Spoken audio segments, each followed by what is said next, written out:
Welcome to my Best 11 podcast. Today we are joined by an Irish international who played the majority of his career at a few clubs, QPR, Charloi in Belgium, Millwall, Swindon, Bristol Rovers, and then Luton Town, and has also managed a number of teams, including a few of those in there, but particularly honourable mentions go to, of course, to QPR, Wycombe and Aldershot. But we are here to talk about his playing career. We may dabble a bit in the management, but his playing career. Today we are joined by Gary Waddock. How are you, Gary? Yeah, very well. Yourselves? Very good, thank you. Marvin, Gary, Andrew? how obviously three, 4 seasons with Gary at Luton? I know. We were just speaking a minute ago off air. I mean, when I'm doing the research, because obviously we always do research, I'm really honoured and blessed to have played with Wads, seeing the amount of top players he's played with. Honestly, I am blown away.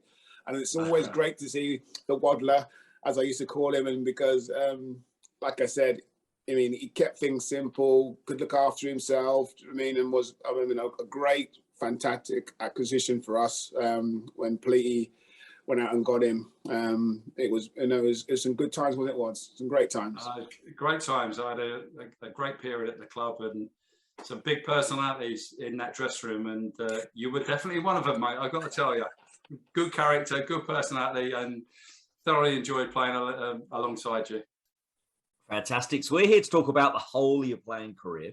And what we're going to do is, those listeners who haven't listened before, we're going to go through Gary's best 11 players he's ever set foot on a pitch with. So that can be all the way, technically, I suppose, from schoolboys, all the way up to the top level playing internationally. What we're going to do, jump straight in. Over to you, Gary, in terms of what's the formation you picked and how come this formation? Have you tried because there's so many good players to fit in, or you've played with better midfielders rather than strikers, or vice versa, or what you done? I've had to go with a back four, and also in the middle of the park, I'm spoiled for choice really, so I'm going to have to go with a diamond formation, and then a front two. So that's my formation. I love that formation. I love that formation. I do. We use it over here. I mean, with the girls and the boys quite a lot. I've been using that. Just experiment a little bit more with them because obviously, being obviously an ex-Luton player, just love playing football. And so I've found that, not being disrespectful to some of the coaches over here in the US, tactically, they're not as maybe as astute as I might be a little bit in my thoughts in the game. And so, overflow in the midfield and just getting people to make sure they're available. So it's a great formation. Especially with the personnel I've got as well. They're very comfortable in possession as well. So I've got to try and fit them into that formation. Oh, sounds like he's got 11 ballers. So let's see how we go. So we'll start off with goalkeeper. Let's jump straight in at goalie, the madman position. The honourable mentions. The goalkeepers union, as Marv says. So as we go through, give us a few clues, see if we can guess. And then either before, pretty easy actually if you do it before, some honourable mentions of players who nearly made it, or friends of yours who you don't want to annoy when they listen to the podcast and just abuse your messages. So feel free. Well, there's 3 keepers that do come to mind. 2 of them played at international level, and I know for sure that me and Marvin played in front of one of them that I have to give a mention to because he had a fantastic career, and he was only a young keeper when I played in front of him. So he had a very good career at Luton, but the other 2 are internationals. So the one you're picking, is it the first one or the one at Luton? Is that one you're picking in your team? He won't be the first one, but I need to give him a mention because he was an outstanding. Okay, all right. You can just say him. You can just say him was. Just for the honourable mention, just say the names. All right. Okay. Kelvin was. Yeah. I thought he was an outstanding talent. A really nice lad. Had a fantastic career, and he's gone into the coaching side as well. So I'd like to give him a mention because he's a very good keeper and a very good career. Yeah. Fantastic. The two other guys are internationals. One I played with at club level, who was an international, and the other one I did play at international level with. So if you can try and work that one out. Okay, one of them's David Seaman. Yes, correct. And is that the one you're picking? That's the one I'll pick, yeah. Okay. Ooh, and then before we come back to him, the other one you played at international level, I'm going to say... Paddy Bonner. Yeah, Paddy Bonner? Yes, Paddy Bonner, yeah, correct. Yeah. Correct. But the number one would be David Seaman. Even at the age he was at? Sorry? Even at the age he was at, you could yeah, see you something? See the or... potential. You could see the potential that he had. And he went on to fulfill that potential. So, yeah, a very, very safe pair of hands. Fantastic. So you played with him at QPR when he was coming through, because if I'm not mistaken, he came. Did he come through at QPR, or is he from? No, he's Leeds. Yeah, but his big breakthrough was QPR. He then went to Arsenal and stuff like that. So, but his big breakthrough really was at QPR. Played in a lot of games there, and then moved on. Yeah, he's from what I've never met him, but from what I've been told, his frame is a lot bigger than what he looks on telly. I mean, a lot of people say that some goalkeepers just look big, whereas he never looked big until you actually saw him in person. Is that right? No, he's a big guy. He had a presence, massive presence.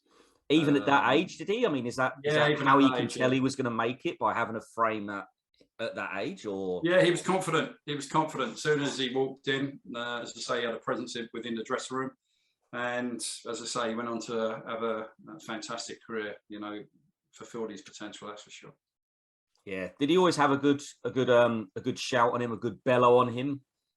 Yeah, he would always organise his back four defensive line, but he had all the tools to go on and play at international level, and you know, to have the career that he had, he was obviously a talented keeper. So I'm sure he looks back on his career and he'll be very pleased with what he achieved.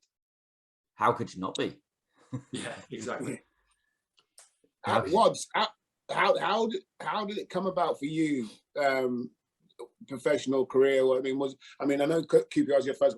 Did you start there as a kid, or how did you? Yeah, I evolved. Yeah, I was lucky enough. I played back in the day, as you probably did as well, for your district, your county, and then you were asked in for training and trials and stuff like that. I had a number of clubs that took interest in me, but QPR was local to home for me. And was that your from team? a young age, 13, yeah. Was that your team? That was my team. Yeah, sorry, yeah. That was my team as a young lad. 13 though was when I first went in there, and just worked my way up the age groups, and then was offered a scholarship, and then I got my breakthrough. Tommy Docherty gave me my debut when I was 17, and I went on. That was my club. I had a fantastic time there. Thoroughly enjoyed my spell there. We played on the plastic as well, and had some success. So yeah, I had a really good time at the club. The debut then at 17. So you were still an apprentice then? Yeah, I was. Yeah. So was that was that like, well, I can't leave this kid out. He's been killing it, or was it a case that? I mean, there was an injury, or how did it all come about? And did you? It's a good question. I don't honestly know. I was training with the team, the first team during the week, and I didn't know until an hour before the game. The manager just called me aside and said, "You're starting today," and I didn't have enough time to be nervous or scared or frightened. It was only an hour before the game, but I looked around the dressing room, and there was a lot of experienced players in there. And it's your dream, isn't it? As you know, to go on and play professionally and play, at that level. And I was fortunate enough to do that. And, the manager himself was a character and personality, Tommy Docherty, a massive character. And for him to give me my debut, that was special also. But thoroughly enjoyed it. And, whether I must have been doing okay at the time for him to do that for me, so great memories. Fantastic. Is that how you did it as a manager as well then? Did you tend to wait till an hour before to give the players, so they didn't have a chance to to get the nerves going, or do you think it's better to tell them well in advance so they can get the family there and things like that? Yeah, I think it's changed a little bit. I like to get, well, when I was a manager, I'd give them time. I'd like, you know, for their families to be there, and, you know, for them to have that build up, you know, when they go into the game, the excitement and stuff like that, and making sure that their family and friends were at the game, you know. So yeah, give them a chance to wear nappies. Sorry. And give them a chance to put a nappy on. Exactly right. But all of that, you know, whatever way you come about making your debut, you know, you never forget it. You know, I was told an hour beforehand, so I'll never forget that. But if other lads are told on a Thursday, they won't forget that either, because they got the build up to it as well. But did your parents get there? Did the family get family there or not? No, I don't think they were not on the. I might mind you, it's a long time ago, mate. I can't remember that far back. You know what I mean? But no, look, with me being told, no, I don't think they attended. No, they didn't attend. No. Yeah, that's a shame. Yeah. Yeah, it is. Yeah, it is. But you know, I had a number of games after that, so I was okay. Yeah. Excellent. So we'll move into defence. Right back or left back? I go right back. What do you want me to do? Just name that player, or honourable mentions? Then give us some clues for your actual one. Yeah. Well, Graham Alexander was a good one at Luton, as we know. Real good player. Went on to play for his country. Played until I can't remember what age. So he played and had a number of league appearances. You know, caps for his country as well. A nice guy, as you know, Marv. Had a very, very good career. I was lucky enough to play with, you know, people like Dennis Irwin at Man United. You know, when I was in the Republic squad. But the actual player, are you going to guess the player, or do you want me to? Yeah, we're going to guess it. We're going to guess it. You give some clues, but we're going to guess him. We're going to guess him. All right, okay. He went on to play for Man United himself, and he was an international also. So it's a difficult one, because Dennis Irwin could have played right back, left back, and I might have to. And this is your right back we're talking about, yes? We're talking about my right back, yeah. He went on to play for Man United. Have you got Andrew? I'm trying to think. And England. He played for England also. Oh, he played for England as well. Oh, no. Paul Parker. That's the one. Yeah, well done, Andrew. Well done. Yeah, Paul Parker. Yeah. I did not pick him out. So you played with him at QPR, did you? Yeah, I was about.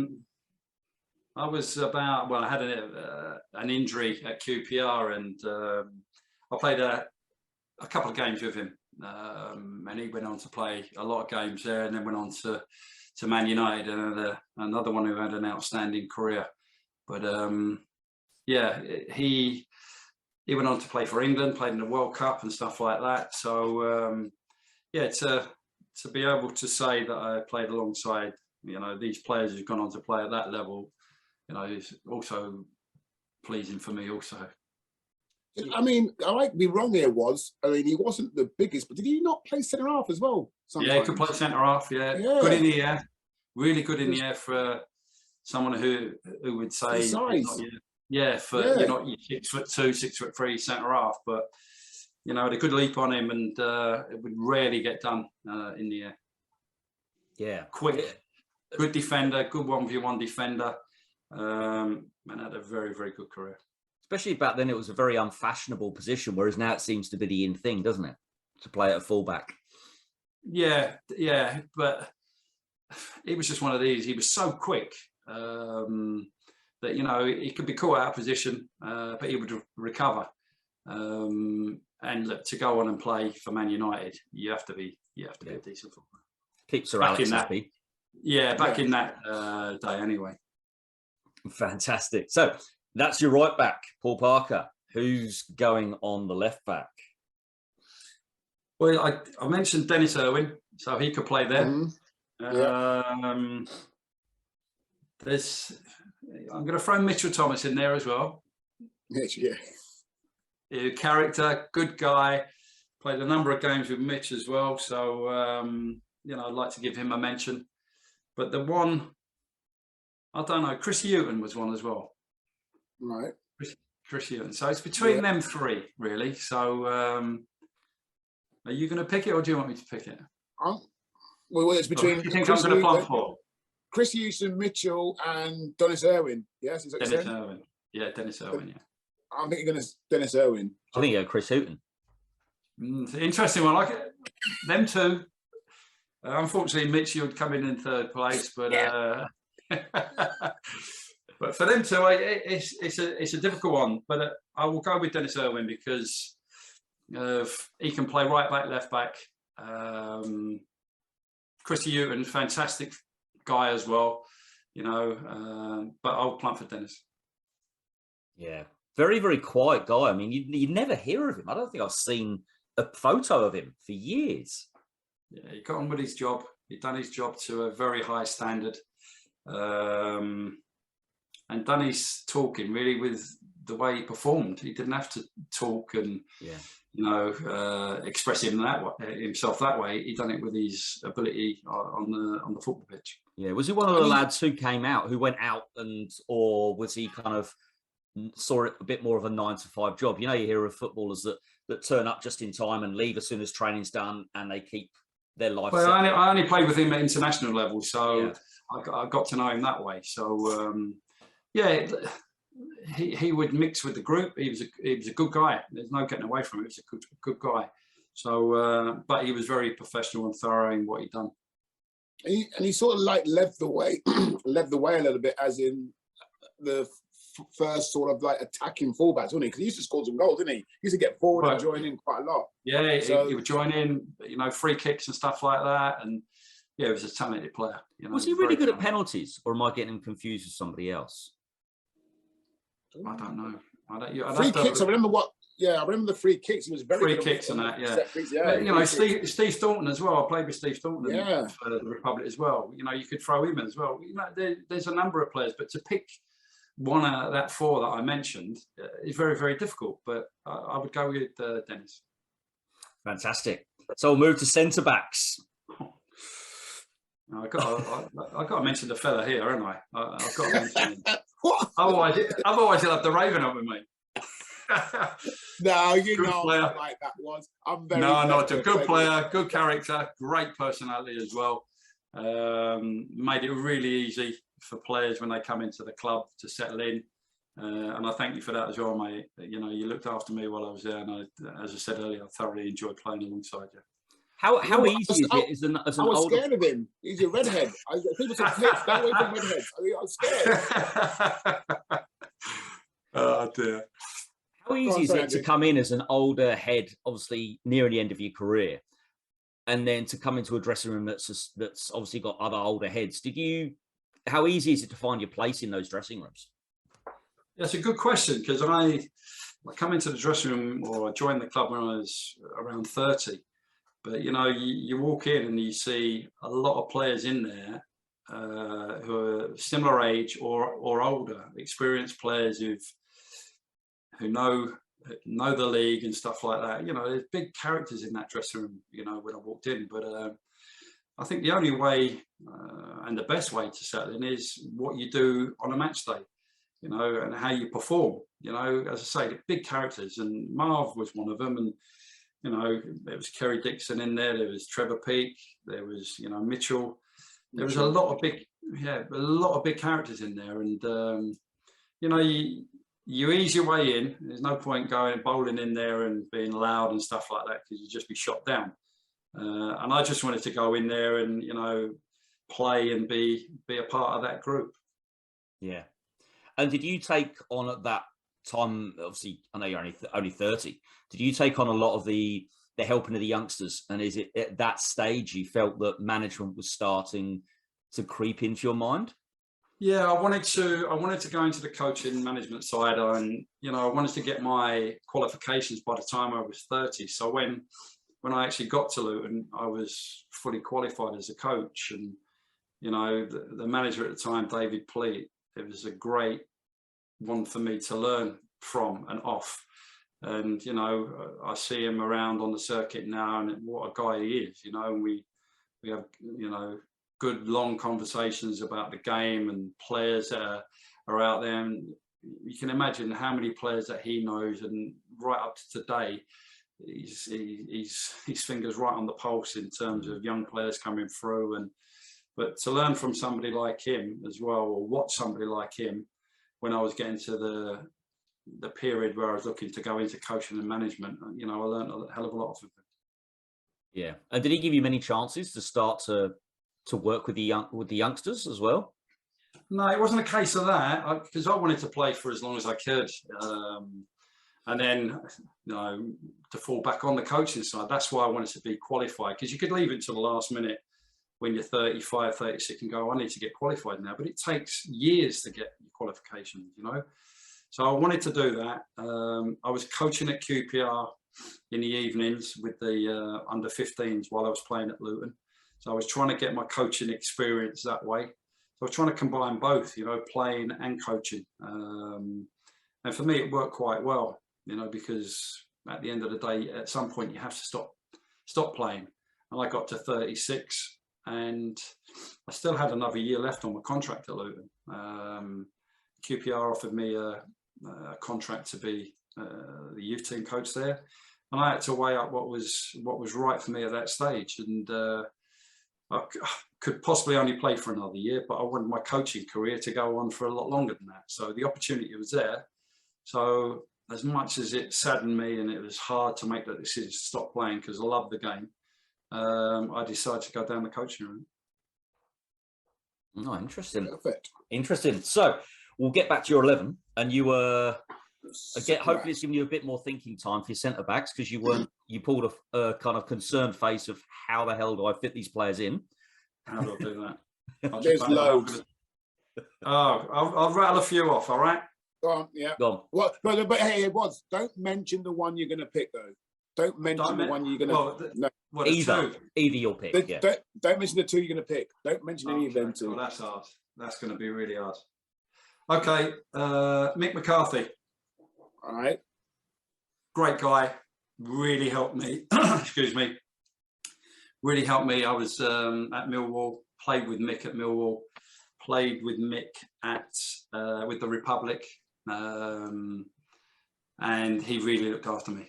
A top man, and what a career he's had, both as a player and as a manager. So he needs to be mentioned. Terry Fenwick at QPR. Yeah. Leader, winner, good footballer, aggressive. You know where you stood with him. Went on to play international football with England. Fantastic talent. Philip Albert. You remember Philip Albert? Yeah, the little chip against Man United. Yeah, played with him out in Belgium with Charloi. Mm-hmm. What a player! What a left foot! I'm surprised he's not made it. He could have quite easily got in. Yeah. He could have quite easily got into the tip, or he could have got in at left back because he could have played there also. But yeah, I got to know him out in Belgium. He wanted to learn English when I was out there, and you know, he done really well. He wanted to come and play in England. He wanted to see what English football was about. He wanted to learn the language and stuff like that. But what a career he had in this country! What a player! What a player! Yeah. So there's a few. I'll throw in a few from Luton who I thought were excellent players. Steve Davis, good player. Trevor Peake, outstanding player. Darren Patterson, Big Marv. There's a few centre halves that I've played with who, you know, you look back and they're younger lads who were coming through at the time. You know, Matthew Upson, Gary Doherty, Emerson Boyce. Yeah. You know, some talented players there, but there's two. And I played with them for the Republic of Ireland, both of them. One for Arsenal, one for QPR. Go on then, you name them and I'll tell you yes or no. David O'Leary? Yeah, I didn't mention him, but he didn't make it. He didn't make it. Wow. Ooh. He didn't make I'm it. going to say one of them's definitely Macca. Big Mac, McDonald, Alan McDonald. No, he doesn't make it. Whoa! Okay. I'm going to go Paul McGrath. Paul McGrath makes it. Yes. Yeah, Paul McGrath, isn't it? What a player. Yes. Played with him for the Republic. Then it's well documented about his injuries and stuff like that. And, you know, the things you hear that he didn't train during the course of the week and then he'd be the best player out on the field of play. I was lucky enough to play on the same field as him. What a player. I can't speak highly enough of the guy as a player. Unbelievable ability for somebody who didn't train. And totally respected within the game of football. And is an absolute hero back in Ireland. And is the other one a Republic as well? Yeah? Yeah. Kevin Moran? No, he doesn't make it. I'm picking some big players and he's still not made it. Jeez. Go on, Andrew. I'm done there. I'm thinking he played for Man United and he played for the Republic. He was Republic, wasn't he? Not Northern. Yeah, Republic. Yeah, Republic. Yeah. Centre back. I was going the other way. I was going people like Kenny Cunningham, but no, I don't. No. Yeah, no. He was the other. I'm trying to think. And then players that all you've mentioned could quite easily get in this team, but I can't. I can't play with 10 centre halves. That'd be ridiculous. No, but I'm thinking which other. He played for Liverpool. This guy played for Liverpool. Oh, and Oxford. Yes, Mark Lawrenson. Mark Lawrenson, Yeah. Stylish centre half. Yes. Yeah, you're right. Yeah, that's a good call. That is one. So you're right. Yeah. Yeah, accomplished. Accomplished defender. Very comfortable in possession, and I just think with that partnership of Paul McGrath and Mark Lawrenson, I'm not so sure you get too better than that. No, that's true. No, definitely. With those, I mean, you've named a few, obviously 3 Irishmen in there. But do you look at the Irish team right now and think, just a couple? Can we just not just have a couple? We were so blessed back in the 90s, the 80s and the 90s. But they had an unbelievable group of players back then, you know, and they could easily sacrifice a couple. Yeah, but you know, I think sometimes it goes like you look at the England squad at the moment. What a group of players they are, and I think going back, you know, into the years when these guys were playing, you think what a group of players they were, and what they went on to achieve was fantastic, considering, you know, the amount of people or players that you can pick from compared to other countries. So a golden generation of players. And I was fortunate enough to play with these players, which little old me waddling along on the pitch for them was great for me. And how was when you got your first call up? And I mean, who was that against? Was it like, again, was it something which, I'm playing quite well and I could maybe get into the squad, or was it out of the blue sort of thing where? But the one game that stands out for me, and it's ridiculous really, I got called up, and one of my earlier games was against Argentina, but I turn up in the squad and I'm looking around at all these players that are playing for Man United, Liverpool, and all that. I'm thinking, wow, you know, this is incredible. The training was ridiculously high, and I'm thinking, you know, I'm looking around thinking all these household names, well-known names. I'm looking at them on Match of the Day and stuff like that, and all of a sudden I'm standing next to these guys training with them. But that game stands out, the Argentinian game, because I played, and there was another fellow on the opposite side called Diego Maradona. And I'm thinking, oh my God, what is going on here? And you can imagine on that particular day, but in years to come, and you fast forward, you know, and you go, what he actually went on to do and achieve and stuff like that.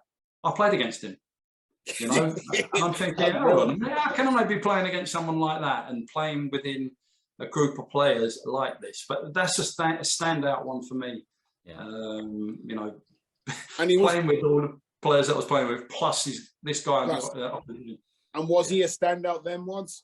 Or was it just he was glimpses? He was 17, right? He was 17. And I got to be honest with you, after about 2 minutes, I tried to get close to him. And I mean, you know what I mean, get close. And I tried, and I couldn't get near him. I caught him a little bit, but I just couldn't get near him. He was so quick. He was so good. He was so skillful. He was so strong. What an experience. And for me, to come up against someone like that, wow, I'll never, ever forget it. Yeah. Was that in Ireland or was that in Argentina? Yeah, in Dublin. Yeah, in Dublin, yeah, never forget it. I think you can tell by the way I'm talking about it, I'm still excited about me being able to play on the same pitch as him. I mean, anyone who's graced the same field as him should be in that way. I mean, like you said, I mean, think about it. I mean, he's 17, but not only is he still like a child, as I call it, he's on a plane. He's travelled across from a total somewhere where he probably doesn't know where he's going, cold climate, and he was still showing glimpses of being one of the greatest players ever to be graced. But he was outstanding, Marv. Even at that age, he was outstanding. Yeah. You know, we were told all about him beforehand, and you know, this young 17-year-old up and coming superstar. He was superstar then at 17. He was phenomenal, mate. Honestly, he was the best thing you've ever seen. Honestly. Yeah. Did the Irish fans give him a round of applause at the end? Kind of, you know, when he does, you know, you can tell when a player's that good is when even the opposition fans go, do you know what? Fair play. That was. Yeah, I think everybody was in awe of him. You know, his teammates. I was playing against him. The crowd. Just to see that talent firsthand, live, is something else, I have to say. And I'm sure it's the same for Ronaldo and Messi of today, but, you know, Maradona is always mentioned as being the best player ever. You know, Pele, you throw into that, George Best, people like that. They come around, but they don't come around too often to be held in that, you know, level of how good they are. Yeah. Yeah. Yeah, definitely. Definitely. So what we're going to do is we're going to pause here. And then when we come back for the second half, we will hear the midfield and the strike force of Gary Waddock's My Best 11. Thank you for listening to My Best 11 Pod. We are currently accepting applications for advertisement and sponsorships. You can reach us at My Best 11 Pod or mybest11pod@gmail.com. Thank you. Great. Welcome back to the second part of My Best 11 podcast with Gary Waddock. I'm going to hand straight over to Marv for Marv's 60 seconds quick fire questions. So just whatever comes into your head straight away, Gary, just chuck an answer at Marv. Over to you, Marv. Okay. Golden goal or penalty shootout once? Which one do you like? Which one would you? Golden goal. Golden goal. All right. VAR or no VAR? No VAR. Favorite other sport for you? Oh, wow. Tennis. Okay. Bundesliga, La Liga, or Serie A for quality? Which one? Bundesliga. Okay. I think I know the answer to this one. Maradona or Pele? I'm going to go Maradona. It's a surprise. If you wasn't a player, what would you have done? What, in terms of job, profession? Yeah. What? Yeah, if you wasn't, yeah.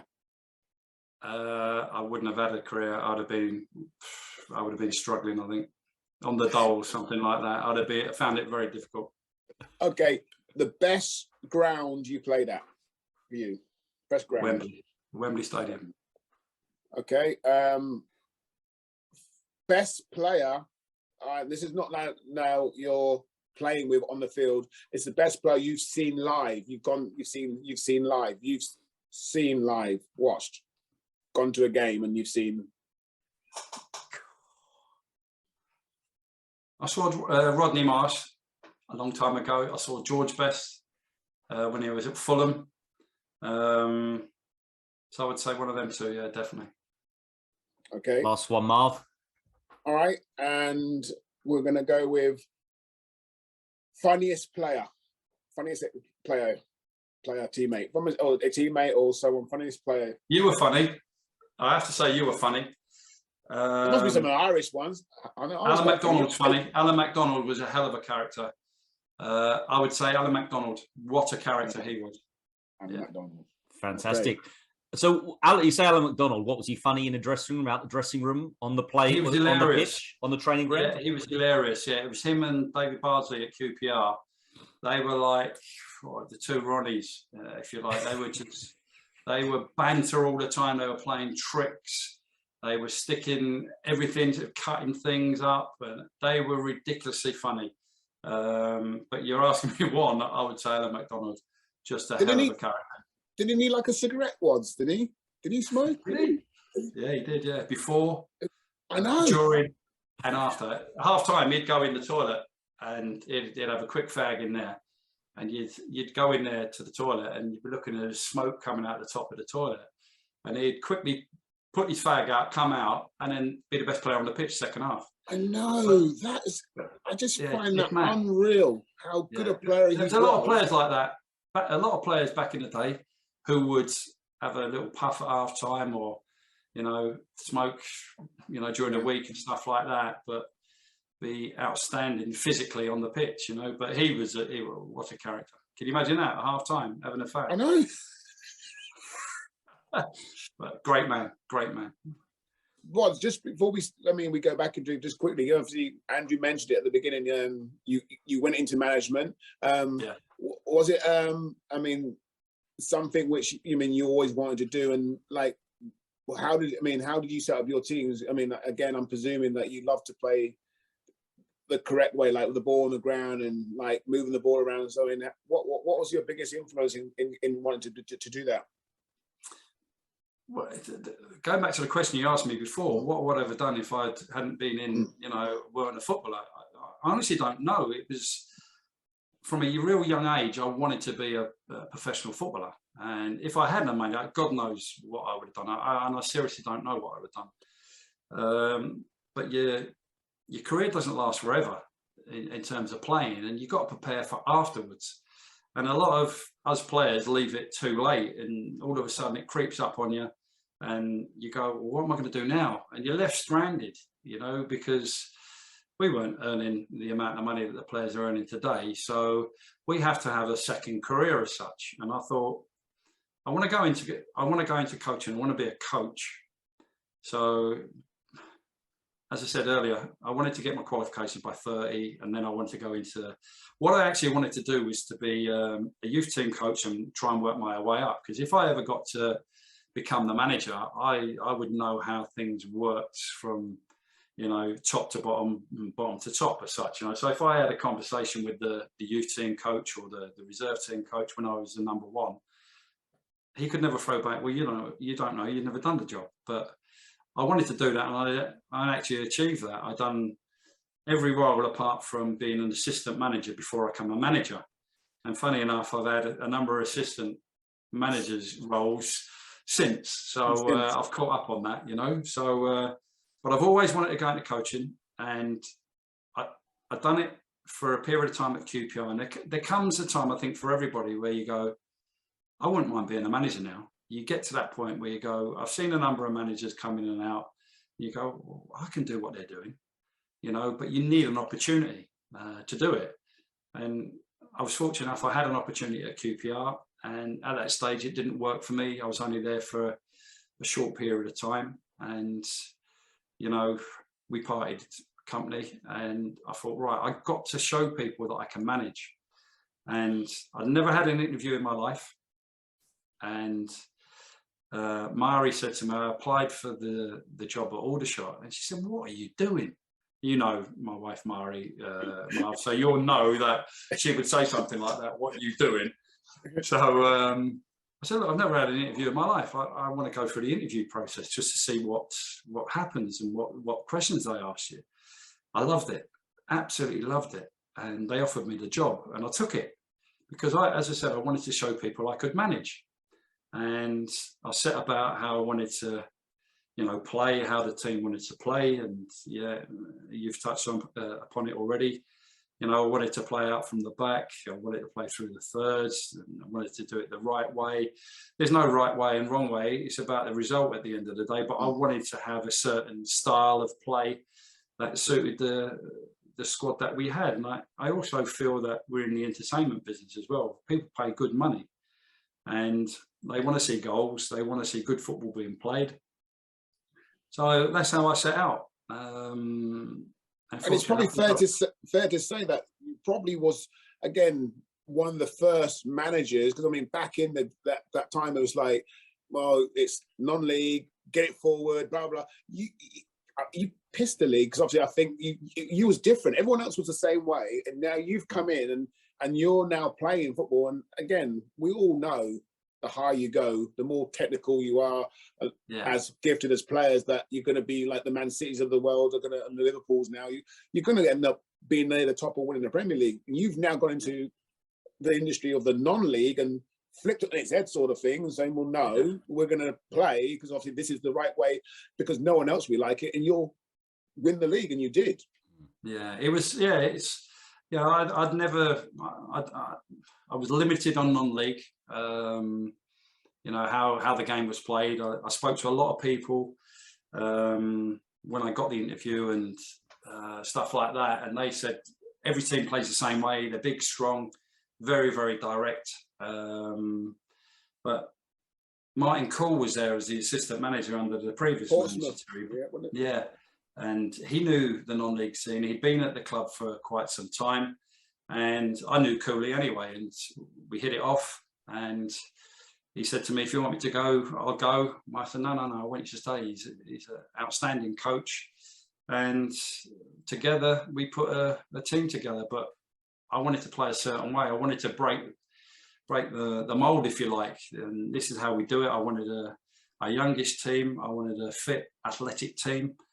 And if their teams are going to be big and strong, they wouldn't be able to keep up with us, that type of thing, So, yeah, we won the league well, and we got the club into the Football League, which is a great achievement by everybody, And that was the start of my managerial career, if you like, So I just wanted to prove to everybody that I could manage. Yeah, excellent. So what we're going to do is we're going to move on to midfield in your best 11. Do you want to start off with the holder in the diamond? Yeah, I will. And just touching on what we've just spoken about, playing the right way and playing. The one who's got to be sitting at the base has to be a player who can handle the ball and get things played and stuff like that. I was very lucky to have played against this guy quite a few times. I actually played against him in an FA Cup final. But that's the one who'll be the base of the midfield. I won't mention the other midfield players because I'll just give you little snippets of what they are. But this guy I played against in an FA Cup final. So I think I've narrowed it down a little bit. Not for me. I mean, I can't think what who it was against. The cup final was against. Was it against? It was against. Back in 1980. Yeah, but you were the red and black one. Was it red and black cup final? Yeah, I know, but I can't think of who the team was you played. Yeah. We had to wear the red and black, and what the club actually done as we walked out, they had a tracksuit with the blue and white hoops because we couldn't wear the blue and white hoops. So the club actually arranged for us. Andrew, who did they play? I can't remember I'm going to go off logic and say Tottenham. Tottenham, yeah. Correct. Yeah, because if they're not allowed to wear blue or white, it must have been playing against a team with blue or white. That was my theory. Went to a replay. We played on the Saturday, went to extra time. I'm telling you now, okay, the second game was on the Thursday.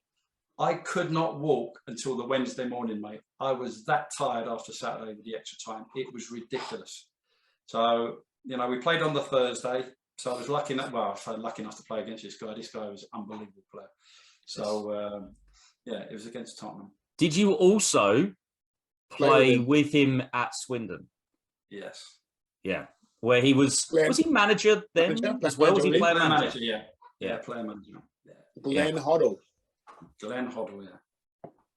what a player. Yes. What a... Fantastic player. And at the base of that diamond to allow the spraying, was that I've got a number of players in that midfield diamond who you could give them the ball anywhere and they would spray it anywhere. So, but he would be the base of the diamond for me. Yeah. Where do you think his best time of his career was? Do you think it was when he was at Tottenham? Do you think it was when he was in at Monaco? Where do you think, or do you think it was at Chelsea in his later his career when he changed positions, started playing sweeper, that type of thing? Well, he had an unbelievable career, as we all know. Yeah. But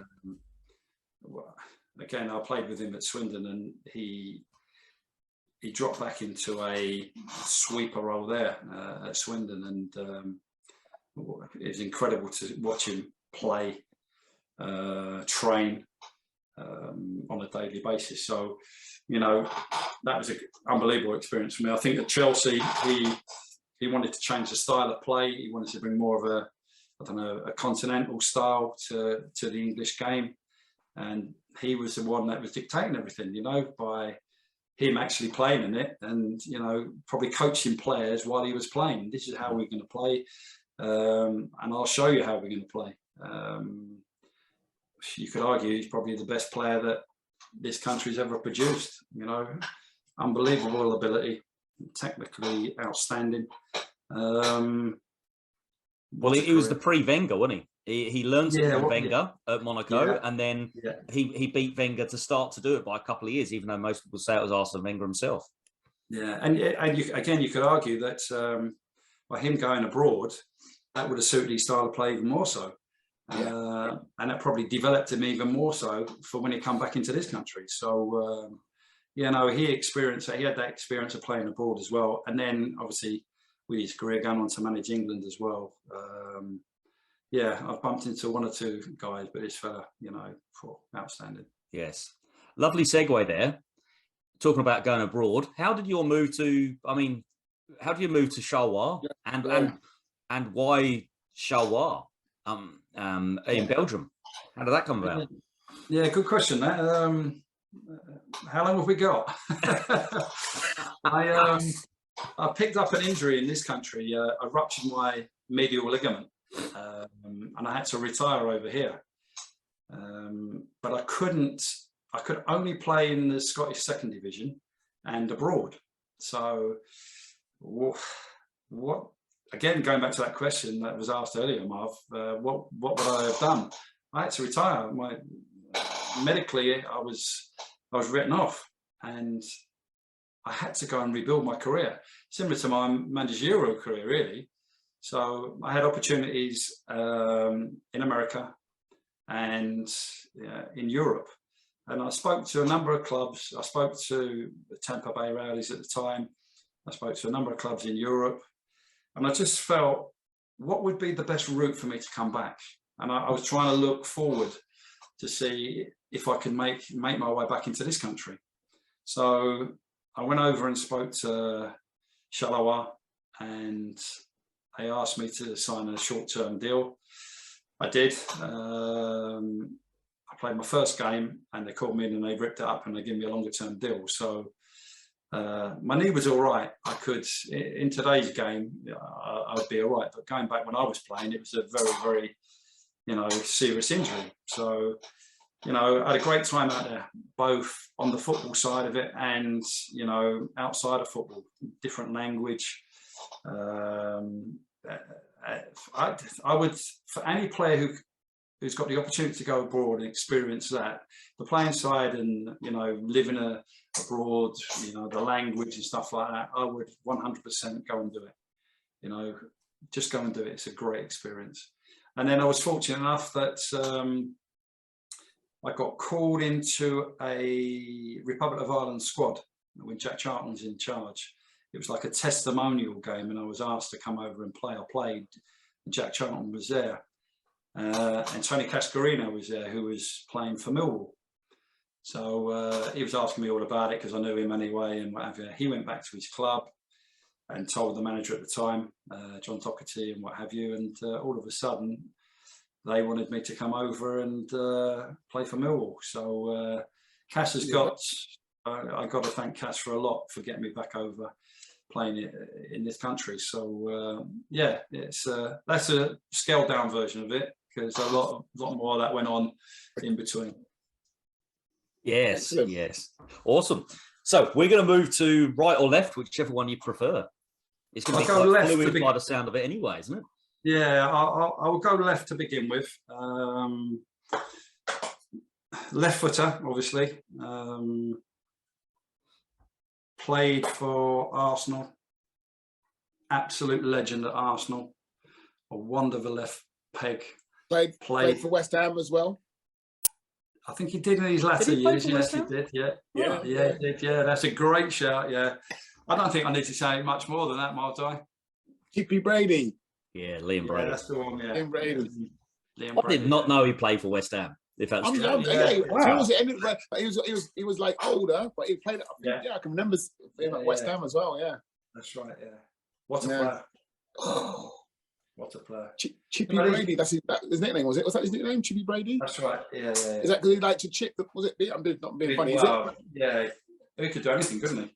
But yeah, it was just a case of, you're in these players' company, and you think, well, what am I doing here with these guys? Because they're on a different level. What he could do with the football. Amazing player, absolutely amazing player. So, can you imagine giving them a ball, Glenn Hoddle and Liam Brady? You wouldn't get it off them, would you? You just wouldn't get it off them. They were that good. And I've got to try and fit another 2 midfield players in there. Oh, definitely. Liam Brady, definitely. And I think that goes back to what you said at the start of the podcast in terms of there are lots of fans of the younger generation who know you from the mid-90s, but then think, geez, how the hell did he play with Liam Brady? He was definitely, because a lot of younger people. I said it to myself. A lot of people see him as just the 70s Brady. Do you know what I mean? Just wearing the yellow Arsenal shirt and that type of thing. Yeah. But no, look, what he done for that football club, and then what he done for the national team as well, was quite amazing, really. And he was on a different level to everybody at that stage. He was, some player. Player. Again, it's another one I can't speak highly enough of. And he went into the coaching and what have you side of it, and worked in the academy at Arsenal, bringing the young players through as well. So he loved the game also. But a character, real character. Fantastic. So there's some players I'm going to mention, but I'm going to wait till you do your midfield, because they might be in there, but like there's one player I'm thinking, oh my gosh, you played with him. Yeah, you're gonna have to. All right, okay. We'll keep going. We'll go right hand side. In case, go on. Well, this is difficult because it's going to be really. Well, I'm going to go for this one because I think he'll probably be better as that right side than anyway. England captain. I trained with him. He had a number of injuries in his career, unfortunately, and I trained with him when I was a schoolboy at QPR, and I wanted to make a mark, and I wanted this particular player to remember me. But how do you do that? He was England captain at the time, but I wanted to make a good impression as well at the same time. And touching on what you said earlier, Marv, about being fair and being hard, I thought, well, I'm not going to be in awe of this guy.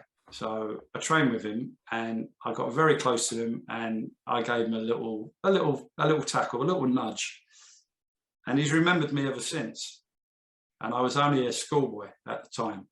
And this guy, he doesn't live far from me, and we've stayed in contact. Every so often we touch base and what have you. Unfortunate with injuries. Did he end up managing QPR? Yeah, had a great career as a manager. Yeah, fantastic career as a manager. Went on to Tottenham and managed. Jerry Francis. Yeah, that's the one. Again, it's England captain at the time, and I'm playing alongside him. eventually, I got into the team when he was in the first team when he was playing as well. I was playing alongside him, and I'm thinking, I'm playing alongside the England captain here. What's going on? I was doing all his running, by the way. But these guys are achieving what they're achieving in the game. And my dream was to play for QPR in the first team. But I'm playing with all these guys that are household names. And you're thinking, someone's going to wake me up soon. Someone's going to give me a nudge, and it's just a dream.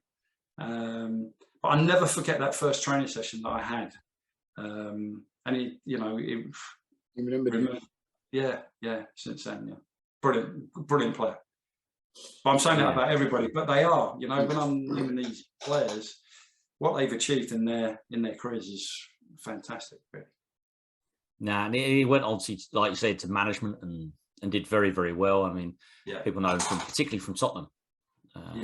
Well, at Tottenham, he was outstanding. But when he was manager at QPR, we used to have a Tuesday training session, which was the same every week, and it was an absolute killer of a session. We used to run. We used to be the fittest team. And as I went back to QPR for a second stint as. I spoke to Jerry about it. He wanted me to help the younger. I was coming back. I was quite late in my career again, I think. And he wanted me to help the younger players come through. And I still had to do the Terror Tuesday. It was ridiculous, box to boxes and stuff like double box to boxes, box to box, halfway line. We were fit, but you didn't sleep on a Monday evening because you were that nervous. You were worried about the Tuesday running. Fantastic. It's good to see that. Yeah, sorry. Go on. I'll say it's good to see that players of that ilk still value that type of just fitness. Do you know what I mean? But it was Jerry. Jerry wanted his team to be fit, and at that stage, the team was very, very fit, very organised, and he had great success as a coach, stroke manager, because they were fit and organised, and as a player, he had a fantastic career, but also as a manager. Yeah, no, definitely. Sorry, Marv. No, I was going to say top of the diamond. Sorry, I was moving. Yeah, top of the diamond. Who's the top of the diamond? Top of the diamond. This is any of them could have played at the top of the diamond. Yeah. But this guy, I used to watch on Match of the Day as a kid.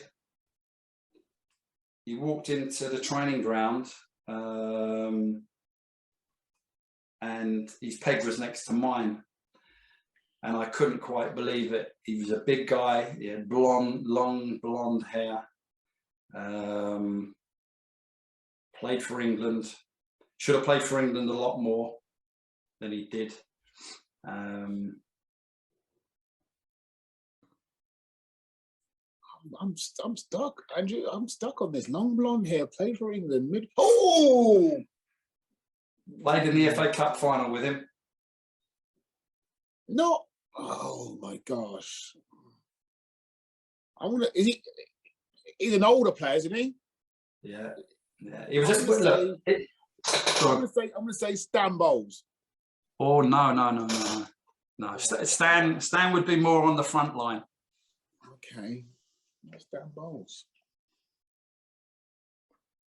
No, He played for England. You didn't play with. Was Peter Barnes at QPR? Peter Barnes? No. Peter Barnes, blonde hair. He played for Leeds. Oh, Leeds. Peter Barnes played for Leeds, didn't he? But I know it's not Peter Barnes, but he played for Leeds as well. Oh, I know. How could I not? Got it. Come on, Marv. You got this. Tony Curry. No? Tony Curry's your man. Yeah. I remember him. I remember when the Leeds kit with the Admiral? The Admiral one. Yeah, that's right. Yeah. He walked into the changing room, right? We didn't know he'd signed. Well, I didn't know he'd signed. Some of the other guys might have done. So I was sitting in our changing room where we were, and he's walked in the door, and I've looked at him and I thought, oh my God. And then his peg was next to mine. And I got to know him. He used to give me lifts home because he was local to where I was living. Got to know him really, really well. Fantastic bloke. Even now he lives up in Sheffield and stuff like that. And, you know, a couple of occasions I've seen him at Sheffield United. He's come down and said hello and what have you. And wow, what a man. He was a great player. I mean, I can, like you said, matches that I can remember watching some of his goals. He used to curl them. He was the first one I used to see. He used to like do just a little step over and just bend this ball and curl them. So many goals. Like I can remember watching him on Match of the Day. You know, when they play the little things at the beginning, and as you rightly say, Marv, and hit a curler in, and I'd be watching him every Saturday night. All of a sudden, I'm changing next to him, and he's giving me a lift home, and I'm thinking, again, what am I doing? What am I doing? But you know, he was special. He was a special player. You know, and for a big guy as well, the skill he had and the way he, you know, controlled the ball, the skill that he had, the way he manipulated the ball, you know, again, he's another player that was on a different level to any of us, you know, and he should have had more England caps, in my opinion, because he was a hell of a player, No, definitely. Honourable mentions. Who do you want as honourable mentions? I remember. I know someone you mentioned. Who? I mean, freaking Jerry Daly. Yeah, Jerry. Yeah, he's a good one. Man United? Yeah, Man United. Jerry Man Daly, United. I remember him. I remember the old sticker. Ray Houghton. I was going to mention Ray. Yeah, Ray Houghton. Outstanding. Ronnie Whelan. Ronnie Whelan. Yeah, all of them guys. Andy Townsend. Yeah. Unbelievable players. But when I look back over my career, and I played with Tony Curry at club football, and Jerry Francis, and Glenn Hoddle, but all them guys you mentioned were world class in their own right. You know, players, Ray Out and Ronnie Whelan, people like that, Andy Townsend. Even David McCreary. Yeah. Back in that's a blast from a past. That. Yeah, he come in from Man United and stuff like that, and you know, he was a popular figure within the dressing room. You know, just amazing players that have come into your career as well. You know, and you get to know people like that as well. There's some great players. Kevin Sheedy. Yeah, Kevin Sheedy. Yeah, what a wonderful effort! Absolute wonderful effort. Tony Galvin. Unbelievable players, you know, that I've been fortunate enough to play in the same team as them. So yeah, very lucky. Fantastic. So we'll move to the strike force. This is going to be tough. Wow, this is going to be tough. This is going to be tough because is he going to go off, Marv? Reputation of players he played when they were young that were coming through, or is he going to go off players that were guns when he played with them? Do you know what I mean? You can read between the lines what I'm saying there, Marv. Yeah, I can.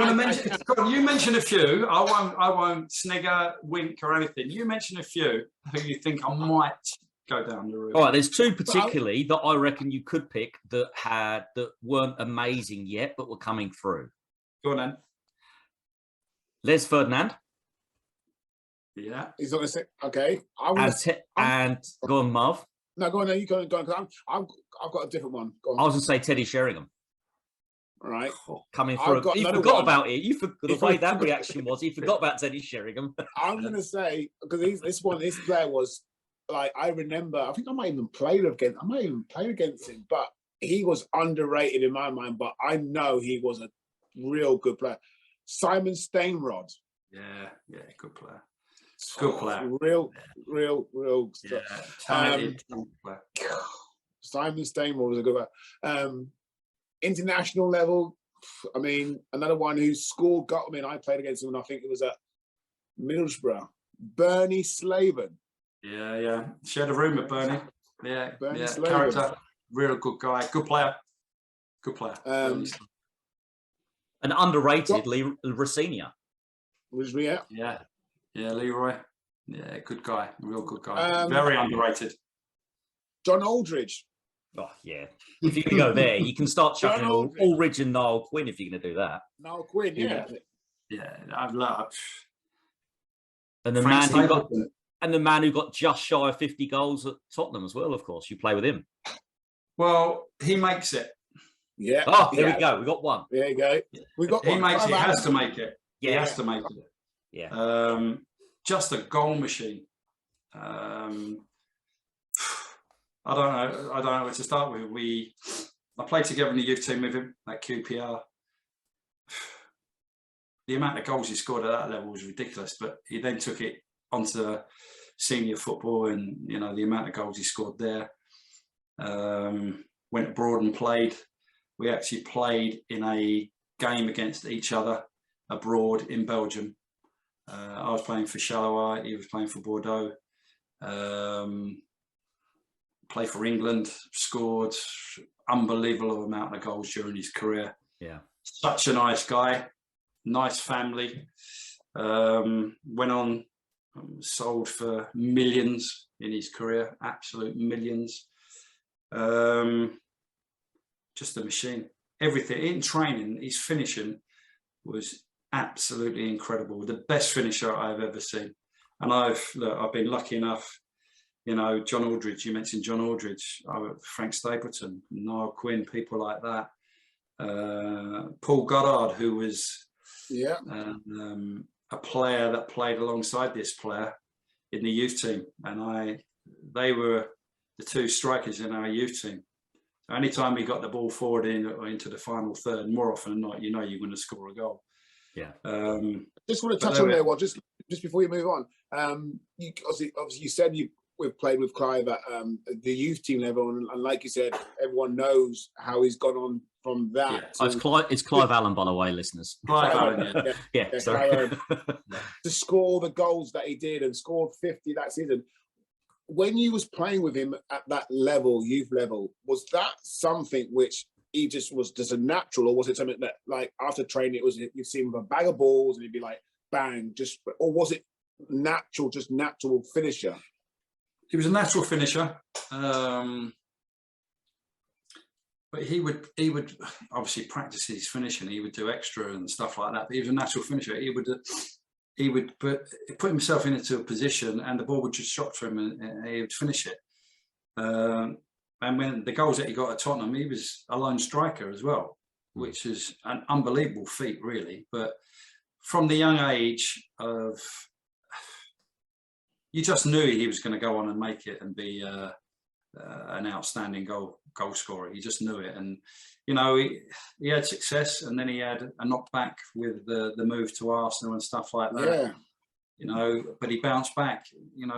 He's played for, I think, all the London clubs, all the major big London clubs, and the best finisher I've ever seen. Unbelievable finisher.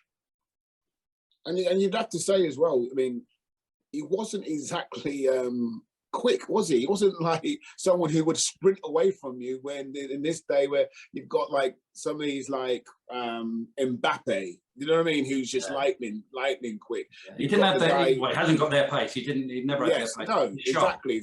He was really sharp, and he would anticipate, and he would be thinking 2 or 3 steps ahead of the defender or anybody else to get himself into a position where he thought the ball might just drop. Uncanny, really.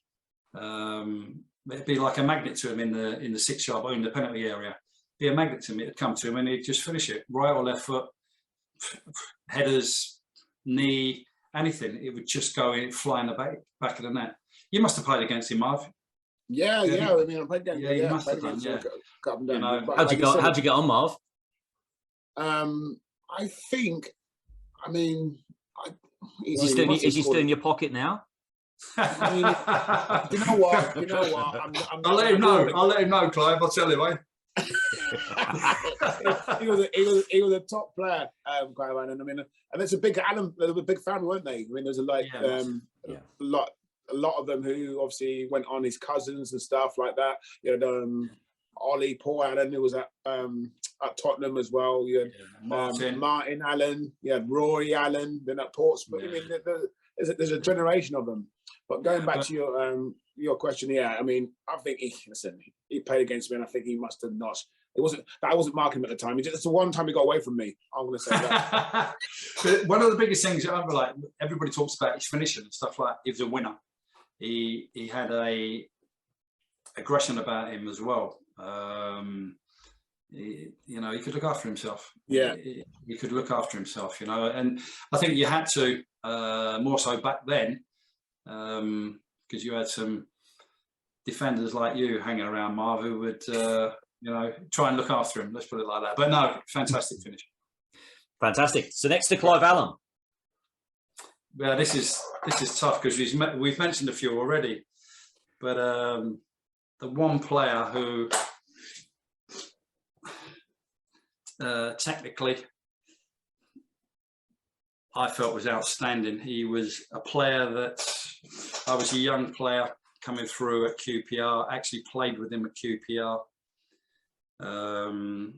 He would at 10 to 3 have the sporting life, looking at the horses at 10 to 3, wouldn't do a warm up, would then rock up out onto the pitch, be the best player on the pitch, idolised by the QPR fans. But I could not believe that a player like him could do what he done leading up to a game in terms of preparation, picking horses out of the sporting life and then rocking up onto the field of play and being the best player.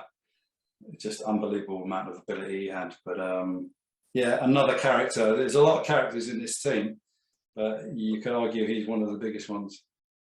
Sporting life. You got it, Andrew? No. What other clubs? We need some other clubs. Yeah, what other clubs did he play for? I haven't got it. He played for Forest. He went and played for Notts Forest under Brian Clough, I believe. Yeah, he played for Brentford also, I think he did, but his main club was QPR. Was he? He wasn't. He didn't play for Chelsea as well, did he? Who? Sorry. Chelsea? Did you play for Chelsea as well? No, not that I'm I was aware thinking. of. I was thinking of Clive Walker. Oh, okay. No, Clive. I played with Clive. Yeah, you played with him. Yeah, he was a player, Clive Walker. Yeah, good player. Good. Now this guy, he played for England on a handful of occasions, I think, off the top of my head. But he went to Nottingham Forest, and I think it was a little bit too far away from London as well. He was based in London. Sporting life. This is going back in the day. You wouldn't get away with it now, but there was a group of players then who were to relax and. Did he play internationally as well? Yeah, for England. Yeah, he did. Yeah, a handful of times, I believe, for England. Yeah, but there was a handful of players in the dressing room who would, leading up to games, would relax by, looking at the sport. Did he also play for? No, Man United.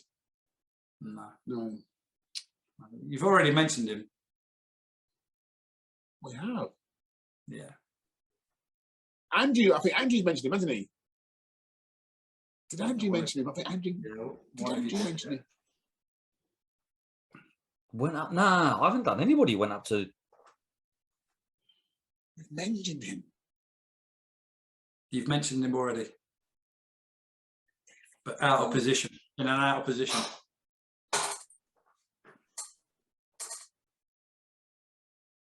I've got you. But you've already. I know. I can't. You can't let us do it. Don't let him do us. Come on.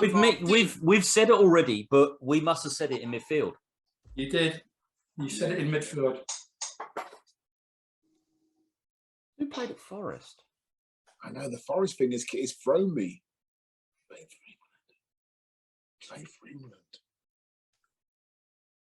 He didn't play for Forest for too long. Come on, Andrew. Let's dig. It's one of the ones you'd have said, Marv, because none of the ones that I said would have gone to. Left-footed. Oh, left foot. He just said. Left footer. You've mentioned some left footed like Stainrod, people like that. I mean, no, it's gone. Wads, go on. Well, Les Ferdinand you mentioned, didn't you? Teddy Sheringham you mentioned. Yeah. Brilliant players in their own right. I didn't play too much with Les. Teddy I played a lot with at Millwall. Yeah. Outstanding player. He could quite easily get in this team. Stan Bowles.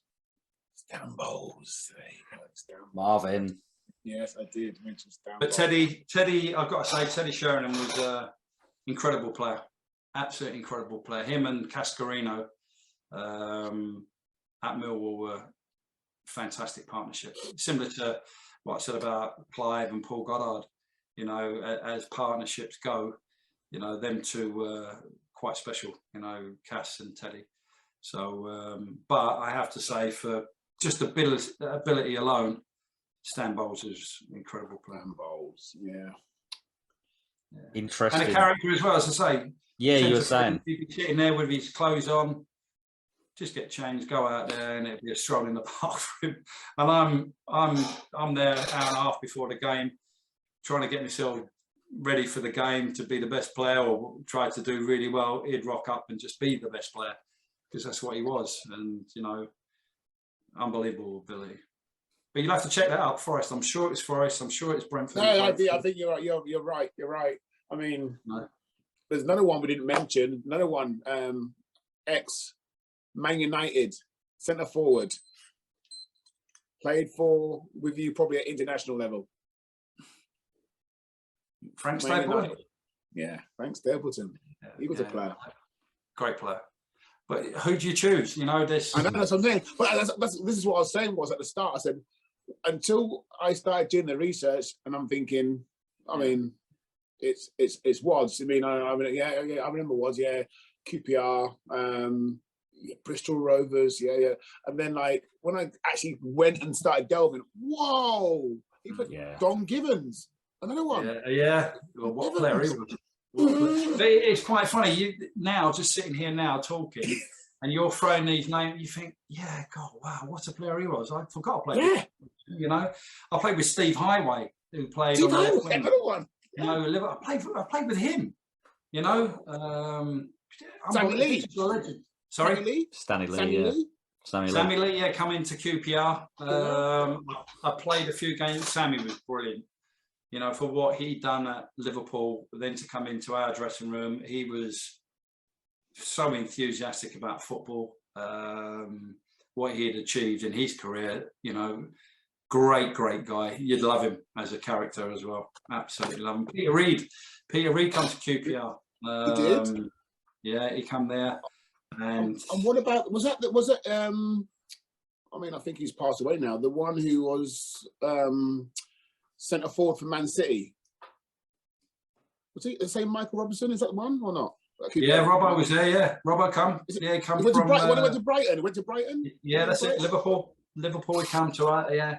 He was a great player. Great player. He played. I played with him for the Republic of Ireland as well. Went out to Spain and built a career in you know, being a commentator and a pundit and stuff like that. Unfortunately, he's passed away, but a great guy.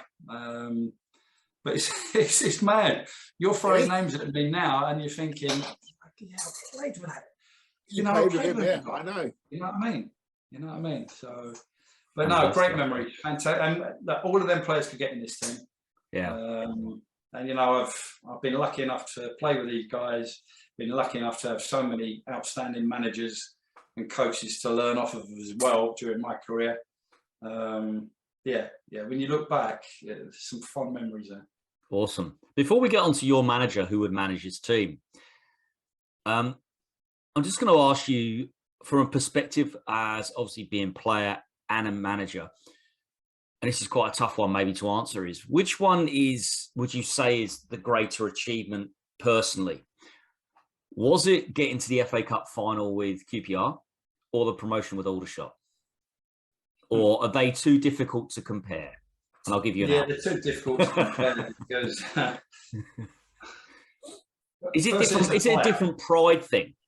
Yeah, completely. Because you just take the QPR FA Cup final, and we'll all remember this as we're growing up.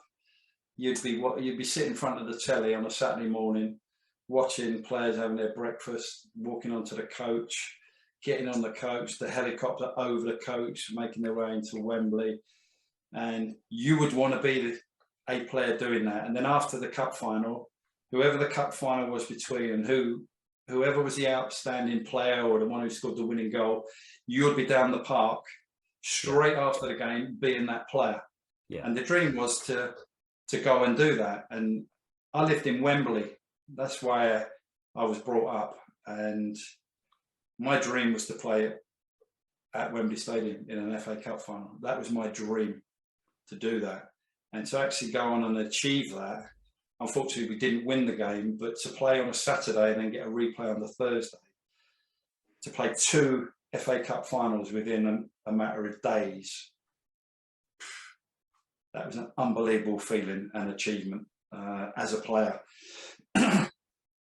As a manager, it's a completely different feeling, because you, as a player, you're controlling yourself within a team environment, and you want to do well. You don't want to let anybody down. You give your all, and that was a dream. As a manager, I've been lucky that I took all the shot into the Football League and got a promotion for them, and for the entire season, the results are on you. You lose a game, it's your responsibility. You win a game, it's the player's joy. You leave that, it's not yours. But you lose, it's your responsibility. And the year I went into Aldershot, the aim wasn't to get promoted. It was to have a team that could compete at the right level with the table. And we got to the stage where it was looking as though we could go up. And all of a sudden, that, not burden, I wouldn't say burden or pressure, but that expectation becomes real. Yeah. And every time you've got an opportunity to get across the line, or you're close to getting across the line, it's difficult. It becomes even more difficult. And the players feel that pressure. But ultimately, if you fail, who gets it? Yeah. The manager always gets it.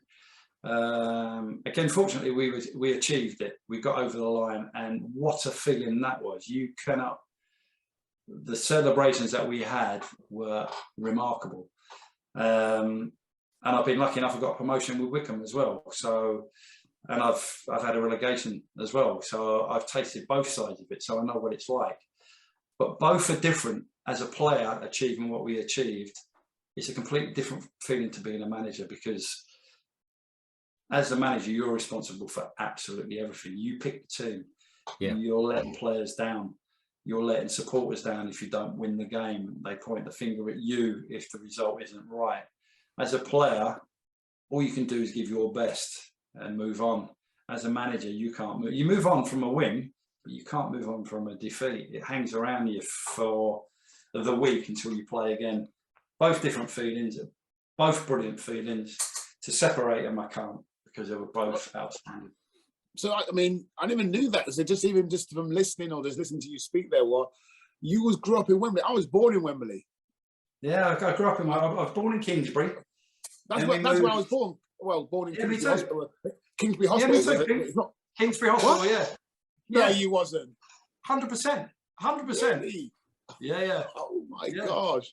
Yeah. Wow. And then listening to you, I mean, see, look, you got to Wembley. I didn't play in a cup final, but I mean, I honestly, like you said, I grew up exactly the same, watching it on TV, and you get on the bus and all that. Yes. And that was every kid's dream growing up. And that was my dream. And I don't know, like now, I mean, when I look back, even though I had a career, I think if I got to Wembley once in a cup final, I wouldn't be able to play. I think I'd pass out. I think I would. I think I literally would collapse on the field and pass out, because I've been thinking, I can't believe I'm here at Wembley playing in a cup final, I think I would be nervous. I think I'd be just so emotionally overwhelmed that I would think I would just pass out. I would literally just drop to the ground. It's incredible. I was 20 at the time. And it was going back to what we said, it's changed now. The FA Cup final's changed. You don't get the build up to it. And I think that's sad, really, because it is. You don't get that build up. You don't get that excitement and stuff like that. Whereas we did, we were able to watch it all. And as I said, there after the cup final, you'd go out and be that player or that player who scored the winning goal. And where I went out onto the park, I could see the stadium. I could see the towers and stuff like that. So to go and do it, it was unreal. But leading up to the cup final, everyone said, take it all in. You have to take it in because it will go so quickly. And I tried my best to take it all in. And I can remember quite a lot of it. And I really enjoyed it. And I think I was able to remember most of it because we had the replay on the Thursday as well. So, you know, it's a double whammy, you know, and we were lucky. And we were a championship side, like the Tottenham were a Premier League side. Going back in the day, they were a League One and we were a League Two, or Division One, Division Two. Yeah. So we were the underdogs, and to go and take them to a replay and stuff like that, and to play against the players that we played against, like Glenn Hoddle and Steve Archibald, Garth Crooks, and you know Graham Roberts, Ray Clements, and you know Chrissy Hewton and people like that. Steve Perryman, what a player, what a captain he was. Yeah. And, you know, for QPR to go and play in an FA Cup final, it would have been unbelievable if we would have won it, you know, and incredible. But we played West Brom in the semi-final at Highbury. What a day that was. What a day that was. So I've got some real good memories. Do you have it recorded? Do you have it on tape or whatever? Yeah. And do you watch it or not? I've not watched it. I've not watched it for years. I would. I mean, I'm in the habit. I would love to. If I was you, I'd be like. So every now and then I look at Luton games, and it's just like, yeah. Oh, I look back. I think, God, I'd be worth millions today. You were worth millions, mate. You were. Jeez. No, I know what you mean. I know, but it's strange. I'm joking. Yeah. But you have your own memories, don't you? Yeah.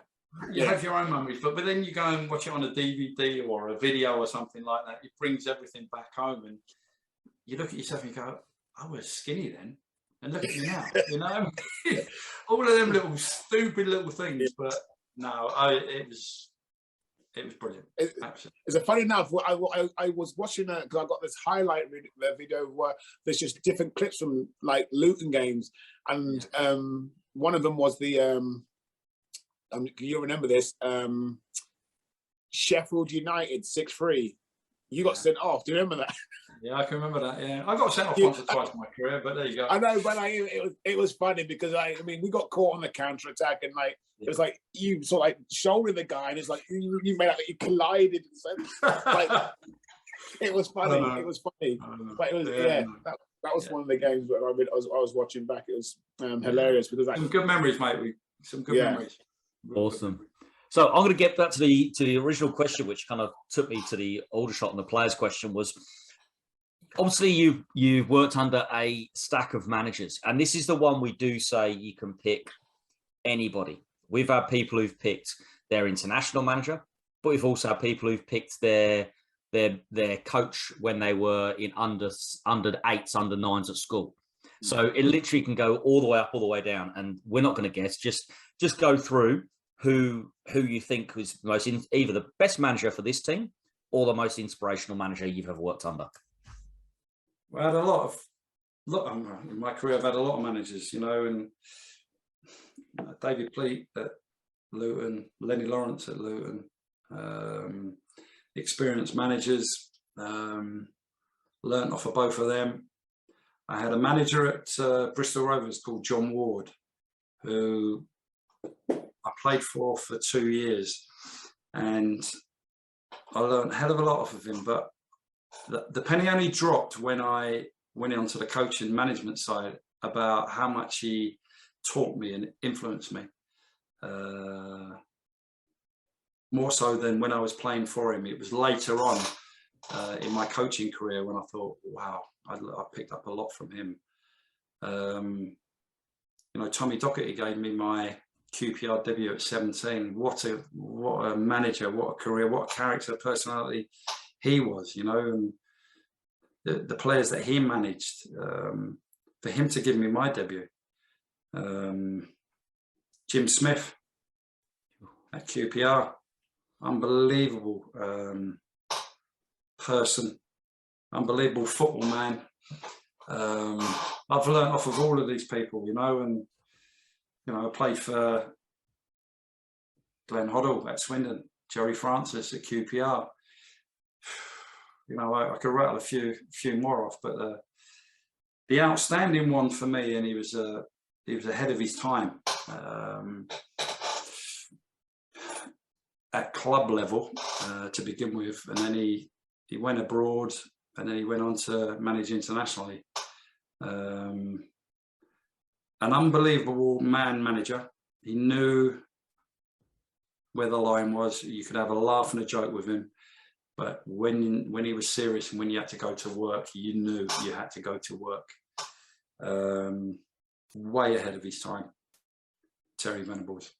He's the one outstanding manager that I think loads of quality of players have looked up to him, but he had a massive influence on me at a young age when I was developing as a player.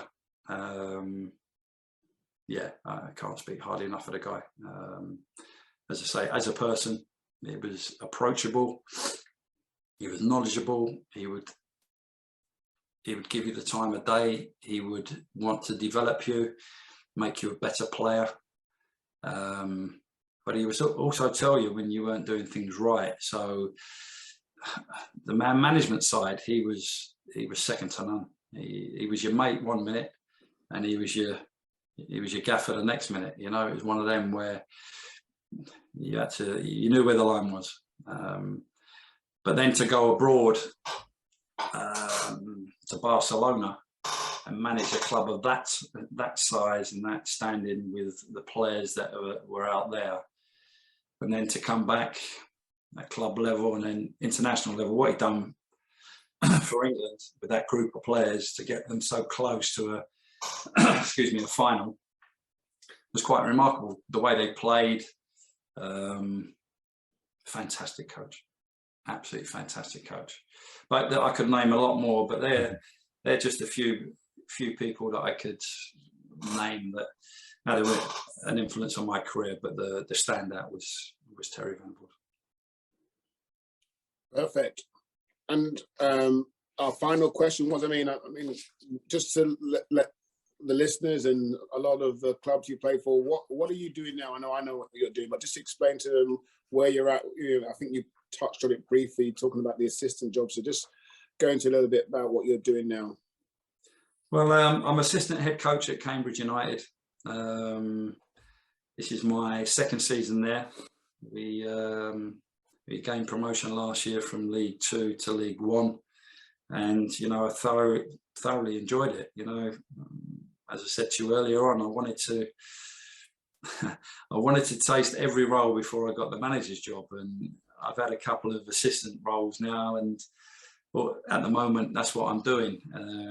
The club itself is a very good club. They've got some outstanding people involved in it.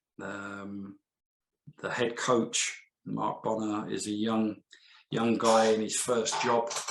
He wanted a more experienced guy alongside him. And as I said to him when I first met him, what do you mean by that? Just an old git, because I tick that box for you. But we've got on really, really well, and it's worked. You know, it's really worked, and I'm enjoying what I'm doing. And as I say, the people above Mark have been fantastic. There was no expectation of us gaining promotion last year, but we achieved that. Everybody was, you know, delighted, grateful for what the players and the staff done. And this year, it's an incredibly challenging year with the teams that are at League 1 level. one that we're thoroughly enjoying. So I've enjoyed it. It's a good group of players, and it's a real good club. Real good club. Fantastic. Awesome. Well, it was lovely to hear from you. Thank you so much for giving up so much of your time, Gary. Really appreciate it. And that was Gary Waddock, my best 11. Thank you, Gary.